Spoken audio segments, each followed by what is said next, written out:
നമസ്കാരം. എന്താണ് ഫീൽ ചെയ്യുന്നതെന്ന് ചോദിച്ചാൽ ആദ്യമായിട്ട് എനിക്ക് പറയാൻ തോന്നുന്നത് ദൈവത്തിന് നന്ദിയാണ്.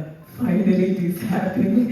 കുറെ നാളുകളുടെ കാത്തിരിപ്പിന് ശേഷം പടം ഡിസംബർ 6 റിലീസ് ചെയ്യാണ്.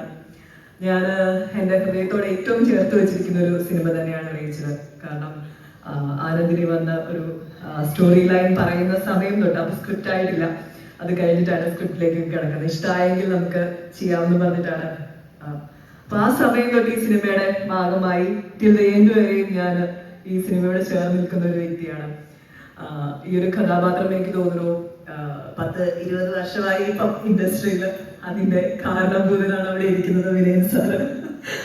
അദ്ദേഹമാണ് സിനിമയിലേക്ക് കൈപിടിച്ചു കൊണ്ടുവരുന്നത്. ആൻഡ് ലാൽ ജോസ് സാറ് എല്ലാവരുടെയും മുമ്പിൽ നിന്ന് സംസാരിക്കുന്നതിന് വലിയ സന്തോഷമുണ്ട്. എനിക്ക് തോന്നുന്നു വിനയൻ സാറിന്റെ മനസ്സിൽ ഇപ്പൊ പോകുന്ന ഇതിലെങ്കിലും ഇവിടെ രക്ഷപ്പെടുമായിരിക്കും എന്നാണ്. നമുക്ക് നോക്കാം. പക്ഷെ അത്രയും നല്ലൊരു കഥാപാത്രമാണ് എനിക്ക് ആനന്ദിന് തന്നിരിക്കുന്നത്. ആൻഡ് ഹോൾ ക്രൂ, നമ്മുടെ ടെക്നീഷ്യൻസ് ആയാലും മറ്റേ ആർട്ടിസ്റ്റ് ഇവിടെ നിൽക്കുന്ന എല്ലാ ആക്ടേഴ്സ് ആയാലും ഭയങ്കര രസമായിട്ട് ചെയ്തിട്ടുണ്ട്. ഒരു സ്ത്രീ കേന്ദ്രീകൃതമായ സിനിമ എന്നതിനപ്പുറത്തേക്ക് ഇതൊരു കൊമേഴ്ഷ്യൽ മൂവിയാണ് പക്ക. അങ്ങനെ തന്നെയാണ് ഇവിടെ പറയുന്നത്. എല്ലാ ആളുകൾക്കും ഒരേപോലെ ഇഷ്ടപ്പെടുകയും എൻജോയ് ചെയ്യാൻ കഴിയുന്നതുമായിട്ടുള്ള ഒരു സിനിമയായിരിക്കും റേച്ചൽ. ഞാൻ എൻ്റെ ലൈഫിൽ ഇങ്ങനെ ഒരു കഥാപാത്രം ഫസ്റ്റ് ടൈമാണ് ചെയ്യുന്നത്. ആൻഡ് അങ്ങനെ ഒത്തിരി ഷെയ്ഡ്സ് ഉള്ള ലേയേഴ്സ് ഉള്ള ഒരു സിനിമയും കഥാപാത്രവുമാണ് റേച്ചൽ.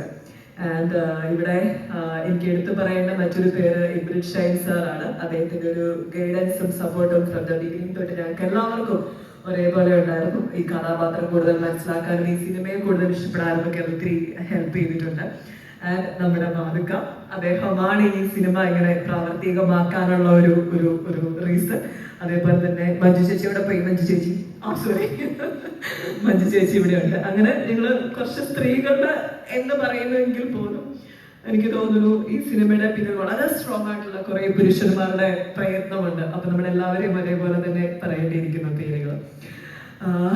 ഇതൊക്കെയാണ് എനിക്ക് റേച്ചലിനെ പറ്റി പറയാനുള്ളത്. ഇനി ഡിസംബർ 6 പടം വരികയാണ്. നന്നായിട്ട് വന്നിട്ടുണ്ട്.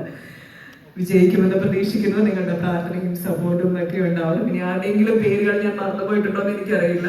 എന്തായാലും ഓൾമോസ്റ്റ് എല്ലാവരെയും ഞാൻ മെൻഷൻ ചെയ്തിട്ടുണ്ട്.